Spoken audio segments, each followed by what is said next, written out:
ವಕೀಲ ಕೆಎನ್ ಜಗದೀಶ್ ವಿರುದ್ಧ ಬಿಜೆಪಿ ಮುಖಂಡರು ಮತ್ತು ಶಾಸಕರಾದ ಸನ್ಮಾನ್ಯ ಶ್ರೀ ಎಸ್ಆರ್ ವಿಶ್ವನಾಥ್ ರವರ ಅಭಿಮಾನಿಗಳು ಯಲಹಂಕ ಕ್ಷೇತ್ರದ ರಾಜಾನಕುಂಟೆ ಪೊಲೀಸ್ ಠಾಣೆಯಲ್ಲಿ ದೂರನ್ನು ಸೋಮವಾರ ಸಂಜೆ ದಾಖಲಿಸಿದ್ದಾರೆ. ವಕೀಲ ಜಗದೀಶ್ ಅವರು ಇತ್ತೀಚೆಗೆ ಶಾಸಕರಾದ ಸನ್ಮಾನ್ಯ ಎಸ್ಆರ್ ವಿಶ್ವನಾಥ್ ರವರ ಬಗ್ಗೆ ಸಾಮಾಜಿಕ ಜಾಲತಾಣದಲ್ಲಿ ಅವಾಚ್ಯವಾಗಿ ಅವಹೇಳನಕಾರಿ ಭಾಷೆಯಲ್ಲಿ ಮಾತನಾಡುವ ಮೂಲಕ ಅವರ ತೇಜೋವಧೆ ಮಾಡಿರುವುದಾಗಿ ಉಲ್ಲೇಖಿಸಿ ದೂರು ಸಲ್ಲಿಸಿದ್ದು, ಜಗದೀಶ್ ವಿರುದ್ಧ ಸೂಕ್ತ ಕಾನೂನು ಕ್ರಮಕ್ಕೆ ಒತ್ತಾಯಿಸಿದ್ದಾರೆ. ಈ ಕುರಿತು ಹೆಸರುಘಟ್ಟ ಹೋಬಳಿ ಬಿಜೆಪಿ ಅಧ್ಯಕ್ಷ ಶ್ರೀ ವಸಂತ್ ಅರ್ಕೆರೆ ಮಾತನಾಡಿ, ಪ್ರಶ್ನಿಸೋ ಹಕ್ಕನ್ನ ಸಂವಿಧಾನ ಎಲ್ಲರಿಗೂ ನೀಡಿದೆ. ಈ ಕುರಿತು ನಮ್ಮ ಸಂವಿಧಾನದ ಬಗ್ಗೆ ನಮಗೆ ಹೆಮ್ಮೆ ಇದೆ. ಆದರೆ ಸಮಾಜದಲ್ಲಿನ ಗಣ್ಯ ವ್ಯಕ್ತಿಗಳು ಸೇರಿದಂತೆ ಸಿಕ್ಕವರ ಬಗ್ಗೆ ಅವಾಚ್ಯ ಪದಪ್ರಯೋಗ, ಅವಹೇಳನಕಾರಿ ಮತ್ತು ಅಗೌರವಯುತ ಭಾಷೆಯಲ್ಲಿ ಮಾತನಾಡುವುದು ನಮ್ಮ ಸಂವಿಧಾನದ ಯಾವ ಪುಟದಲ್ಲಿದೆ ಅನ್ನೋದನ್ನ ನ್ಯಾಯಾಧಾತರಾದಂತಹ ಜಗದೀಶ್ ಅವರು ತೋರಿಸಲಿ. ಯಾವುದೇ ಒಬ್ಬ ವ್ಯಕ್ತಿ ದಿಢೀರನೆ ನಾಯಕನಾಗಿ ಅಥವಾ ಗಣ್ಯ ವ್ಯಕ್ತಿಯಾಗಿ ಬೆಳೆದು ಬಿಡುವುದಿಲ್ಲ. ಅದರ ಹಿಂದೆ ಅವರ ಹೋರಾಟ, ಪರಿಶ್ರಮವಿರುತ್ತದೆ. ಅಂಥವರ ಬಗ್ಗೆ ಅವಾಚ್ಯವಾಗಿ, ಅಗೌರವಯುತವಾಗಿ ಮಾತನಾಡುವುದು, ಜಾತಿಯ ಹೆಸರಿಡಿದು ಬೈಯುವುದು ಅಸಂವಿಧಾನಿಕವಾದ ಕ್ರಮವಾಗಿದೆ. ಸಮಾಜವನ್ನು ನ್ಯಾಯದ ಮಾರ್ಗದಲ್ಲಿ ತಿದ್ದಿ ಮುನ್ನಡೆಸಬೇಕಾಗಿರೋ ನಿಮ್ಮಂಥ ವಕೀಲರೇ ಈ ರೀತಿಯ ಸಮಾಜವನ್ನು ಜಾತಿ ಹೆಸರಲ್ಲಿ ಒಡೆಯೋ ಕೆಲಸ ಮಾಡಿದರೆ ದೇಶವನ್ನು ಕಟ್ಟುವುದಾದರೂ ಹೇಗೆ? ಇದು ಜನಸಾಮಾನ್ಯರಿಗಿಂತ ನಿಮಗೆ ಹೆಚ್ಚು ತಿಳಿದಿರಬೇಕು. ಸಮಾಜವನ್ನ ಕಟ್ಟೋ ಕೆಲಸ ಮಾಡಿ ಸಮಾಜವನ್ನ ಒಡೆಯೋ ಕೆಲಸ ಸಂವಿಧಾನ ವಿರೋಧಿ ನಡೆಯಾಗಿದೆ. ಜಾತ್ಯತೀತ ಹಿನ್ನೆಲೆಯಲ್ಲಿ ಬೆಳೆದು 4 ಬಾರಿ ಯಲಹಂಕ ಕ್ಷೇತ್ರದ ಶಾಸಕರಾಗಿ ಕ್ಷೇತ್ರವನ್ನ ರಾಜ್ಯವೇ ಹಿಂತಿರುಗಿ ನೋಡುವಂತೆ ಅಭಿವೃದ್ಧಿ ಪಡಿಸುತ್ತಿರೋ ಶಾಸಕರಾದ ಸನ್ಮಾನ್ಯ ಎಸ್ಆರ್ ವಿಶ್ವನಾಥ್ ರವರ ನಡೆ, ನುಡಿ, ಕಾರ್ಯವೈಖರಿ ನಮಗೆ ಮಾದರಿಯಾಗಿದೆ. ಅಂಥವರ ಬಗ್ಗೆ ಅವಹೇಳನಕಾರಿ ಭಾಷೆಯಲ್ಲಿ ಮಾತನಾಡುವುದು ಸಭ್ಯವಾದ ನಡೆಯಲ್ಲ ಎಂದು ಈ ಮೂಲಕ ನಿಮಗೆ ಚಿಕ್ಕ ಸಲಹೆ ನೀಡುತ್ತಿದ್ದೇವೆ. ಇಲ್ಲದಿದ್ದರೆ ಮುಂದಿನ ದಿನಗಳಲ್ಲಿ ಉಗ್ರ ಹೋರಾಟ ನಡೆಸುವುದಾಗಿ ಎಚ್ಚರಿಕೆ ನೀಡಿದರು. ಇದೇ ಸಂದರ್ಭದಲ್ಲಿ ಬಿಜೆಪಿ ಮುಖಂಡರಾದ ಸಾದೇನಹಳ್ಳಿ ಶ್ರೀ ಪ್ರಕಾಶ್ ಗೌಡರವರು, ನವೀನ್ ಗೌಡ ತಂಬಿ, ಅದ್ದಿಗಾನಹಳ್ಳಿ ಮಹೇಶ್, ರಾಜಾನಕುಂಟೆ ರಾಕೇಶ್, ಸಾದೇನಹಳ್ಳಿ ಮಹೇಶ್, ಮನು, ರಮೇಶ್, ಸತೀಶ್ ಸೇರಿದಂತೆ ಬಿಜೆಪಿ ಯುವ ಮುಖಂಡರು ಉಪಸ್ಥಿತರಿದ್ದರು. ಹೆಸರುಘಟ್ಟ ಹೋಬಳಿ ಯುವ ಮೋರ್ಚಾ ಉಪಾಧ್ಯಕ್ಷ. ಇಷ್ಟೊತ್ತು ನಮ್ಮ ಮುಖಂಡರು ಮಾತಾಡಿದ್ರು, ನಮ್ಮ ಯುವಕರು ಮಾತಾಡಿದ್ರು ನಮ್ಮ ಶಾಸಕರ ಬಗ್ಗೆ. ಆಮೇಲೆ ಅವರು ಮಾತಾಡಿದ್ದು ಎಲ್ಲ ಕರೆಕ್ಟು. ಬಟ್ ಅವ್ರು ಹೇಳಿದ್ದು ಏನಂದರೆ, ಜಗದೀಶ್ ಅವ್ರು ಹೇಳ್ತಿದ್ದಾರೆ, ಅವರು ಬಾರ್ ಕೌನ್ಸಿಲಿಂದ ಒಂದು ಉನ್ನತ ಪದವಿ ಪಡೆದಿದ್ದಾರೆ. ಹೇಳ್ತಿದ್ದಾರೆ ನನ್ನ ಹತ್ರ ಎಲ್ಲ ಪ್ರೂಫ್ ಇದೆ, ನಾನು ಲಾಯರ್ ಆಗಿ ಅಂತ ಹೇಳಿದ್ದಾರೆ. ಬಟ್ ನಮ್ಮ ಎಮ್ ಎಲ್ ಎ ಅವ್ರ ಬಗ್ಗೆ ಏನು ಹೇಳ್ತಿದ್ದಾರೆ, ವಿಶ್ವ ಅಂತ ಒಂದು ಏನು ಹೇಳ್ತಾರೆ, ಏಕವಚನ ಬಳಸ್ತಿದ್ದಾರೆ. ನಾವು ಅದನ್ನು ಸಹಿಸಲ್ಲ. ಅವ್ರು ಹೇಳಿದ್ರು, ಆಯ್ತಪ್ಪ ನೀನು ಹಿಂಗೆ ಮಾಡಿದ್ದೆ ಆಯಿತು. ಈಗ ಹೇಳಿದ್ರೆ, ಈಗ ನಮ್ಮದೇ ಕಾನ್ಸ್ಟಿಟ್ಯೂನ್ಸಿ ಇರ್ಬೋದು, ನಮ್ಮ ಕಾನ್ಸ್ಟಿಟ್ಯೂನ್ಸಿಯಲ್ಲಿ ಏನು ಕೆಲಸ ಆಗಿದೆ, ಎಷ್ಟು ಆಗಿದೆ, ಆಧುನಿಕ ಕೆಂಪೇಗೌಡ ಅಂತ ನಮ್ಮ ಎಮ್ ಎಲ್ ಎ ಅವ್ರು ಕರೀತಾರೆ. ಇಡೀ ಎಂಟೈರ್ ಸ್ಟೇಟಲ್ಲಿ ಆಧುನಿಕ ಕೆಂಪೇಗೌಡ ಅಂತೇಳಿ ನಮ್ಮ ಎಮ್ ಎಲ್ ಎ ಅವ್ರು ಕರೀತಾರೆ. ಆಮೇಲೆ ಇಡೀ ದೇಶಕ್ಕೆ ನಾವು ಇದರಲ್ಲಿ ಯಾವುದದು ಮೆಂಬರ್ಶಿಪ್ಪಲ್ಲಿ ನಾವು ಮೊದಲನೇ ಸ್ಥಾನದಲ್ಲಿದ್ದೀವಿ ಅಂತ ನಮಗೆ ಮೋದಿಜಿಯವ್ರ ಕಡೆಯಿಂದ ಪ್ರಶಂಸೆ ಬಂದಿದೆ. ನಾವು ಮೋದಿಜಿ ಕಡೆಯಿಂದ ಪ್ರಶಂಸೆ ತೊಗೊಂಡಿದ್ದೀರಿ.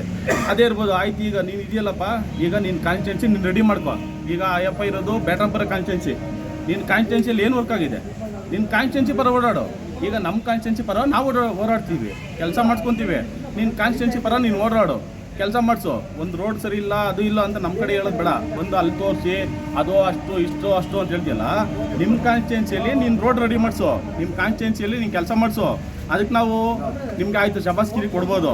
ಅದು ಬಿಟ್ಟು ಪೊಲೀಸ್ ಠಾಣೆಯಲ್ಲಿ ಬಂದು ಈ ಲಾಯರ್ ಜಗದೀಶ್ ವಿರುದ್ಧವಾಗಿ ಒಂದು ಕಂಪ್ಲೇಂಟ್ ನೀಡಿದ್ದೇವೆ. ಇದಕ್ಕೆ ಕಾರಣ, ದೇಶದ ಪ್ರಧಾನಮಂತ್ರಿಯಾದ ನರೇಂದ್ರ ಮೋದಿಯವರ ಬಗ್ಗೆ ಒಂದು ಅಗೌರವದಿಂದ ಮಾತಾಡ್ತಾರೆ. ಹಾಗೆ ಈ ರಾಜ್ಯದ ಮುಖ್ಯಮಂತ್ರಿ ಸಿದ್ದರಾಮಯ್ಯರ ಬಗ್ಗೆ ಅಗೌರವದಿಂದ ಮಾತಾಡ್ತಾರೆ. ಹಾಗೆ ಗೃಹ ಸಚಿವರ ಬಗ್ಗೆ ಅಗೌರವದಿಂದ ಮಾತಾಡ್ತಾರೆ. ಹಾಗೂ ಕಾನೂನು ರಕ್ಷಣೆ ಮಾಡುವಂಥ ಪೊಲೀಸ್ ಇಲಾಖೆ ಬಗ್ಗೆ ಇವತ್ತು ಅಗೌರವದಿಂದ ಮಾತಾಡ್ತಾ ಇದ್ದಾರೆ. ಈ ಜಗದೀಶ್ ಲಾಯರ್ ಅವರು ಸಂವಿಧಾನವನ್ನು ಓದಿ ಇವತ್ತು ರಾಜ್ಯದಲ್ಲಿ ಸಂವಿಧಾನ ವಿರುದ್ಧವಾಗಿ ಮಾತಾಡೋಕ್ಕಂಥ ಒಂದು ಅವರಿಗೆ ಸ್ವಲ್ಪ ವಿವೇಚನೆ ಕೂಡ ಇಲ್ಲ. ಲಾಯರ್ ಅಂತ ಹೇಳಿ ಇವರು ವಕೀಲರಾಗಿ ಏಕವಚನದಲ್ಲಿ ಮಾತಾಡುವಂಥ ಸಂವಿಧಾನದಲ್ಲಿ ಯಾವ ಕಾನೂನು ಇದೆ? ಇವರಿಗೆ ಯಾವ ಗೌರವ ತೋರುವಂಥ ವ್ಯಕ್ತಿ ಇವರಲ್ಲ. ರಾಜ್ಯದಲ್ಲಿ ಇವತ್ತು ಒಂದು ವಾರದಿಂದ ಚರ್ಚೆ ಆಗ್ತಿದೆ. ಈಗ ಯಲಹಂಕ ಕ್ಷೇತ್ರದಿಂದ ನಮ್ಮ ಜನಪ್ರಿಯ ಶಾಸಕರು ಎಸ್ಆರ್ ವಿಶ್ವನಾಥರ ವಿರುದ್ಧವಾಗಿ ಕೂಡ ಒಂದು ಅವರ ಕುಟುಂಬದ ವಿರುದ್ಧವಾಗಿ ಕೂಡ ಒಂದು ಅವಹೇಳನಕಾರಿಯಾದಂಥ ಟೀಕೆಗಳನ್ನು ಮಾಡ್ತಾಯಿದೆ. ಯಾವುದೇ ಸಾಕ್ಷಿ ಪುರಾವೆ ಇಲ್ಲದೆ ಒಂದು ಯೂಟ್ಯೂಬ್ ಚಾನಲಲ್ಲಿ ಅವರು ಬಾಯಿಗೆ ಬಂದಂಗೆ. ಯಲಹಂಕ ವಿಧಾನಸಭಾ ಕ್ಷೇತ್ರದ ಜನಪ್ರಿಯ ಶಾಸಕರಾದಂಥ ಎಸ್ಆರ್ ವಿಶ್ವನಾಥ್ ರವರ ನೇತೃತ್ವದಲ್ಲಿ ರಾಜಾನುಕುಂಟೆ ಪೊಲೀಸ್ ಠಾಣೆಗೆ ಲಾಯರ್ ಜಗದೀಶ್ ರವರ ವಿರುದ್ಧ ನಾವು ಕಂಪ್ಲೇಂಟನ್ನು ದಾಖಲೆ ಮಾಡಿರ್ತೇವೆ.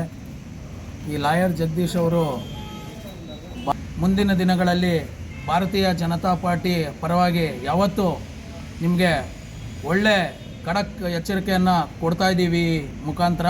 ನನ್ನ ಹೆಸರು ರಾಜೇಶ್ ಅಂತ, ರಾಜಾನುಕುಂಟೆ ಕ್ಷೇತ್ರದಿಂದ ಚಿಕ್ಕ ಕಾರ್ಯಕರ್ತ ಮಾತಾಡ್ತಾ ಇರೋದು ನಾನು. ಏನು ಇವಾಗ ಜಗದೀಶ್ ಸಾಹೇಬರು ಈ ಥರ ಎಲ್ಲ ಹೇಳಿಕೆಗಳು ಕೊಡ್ತಾ ಇದ್ದಾರೆ, ಜಾತಿ ಹೊಡೆಯೋವಂಥ ಕೆಲಸ ಮಾಡ್ತಾ ಇದ್ದಾರೆ, ಜಾತಿ ವಿಂಗಡಣೆ, ನಾನೊಬ್ಬ ಒಕ್ಕಲಿಗ, ನಾನೊಬ್ಬ ರೆಡ್ಡಿ ಅಂತ ಮಾತಾಡ್ತಾ ಇದ್ದಾರೆ. ಇವೆಲ್ಲ ತಪ್ಪು. ಮೊದಲಿಗೆ ನಾವು ಹಿಂದೂ ಆಗಿ ಕೆಲಸ ಇದು ಮಾಡಬೇಕು. ಈ ಕ್ಷೇತ್ರಕ್ಕೆ ಗೂಂಡಾಗಳು ಅಂತ ಹೇಳ್ತೀರಾ, ಯಾರೂ ಇಲ್ಲಿ ಗೂಂಡಾಗಳಿಲ್ಲ ಸರ್. ಎಲ್ಲ ಸ್ವಯಂ ಪ್ರೇರಿತವಾಗಿ ಹಿಂದೂ ಕಾರ್ಯಕರ್ತರಿದ್ದೀರಿ ಇಲ್ಲಿ.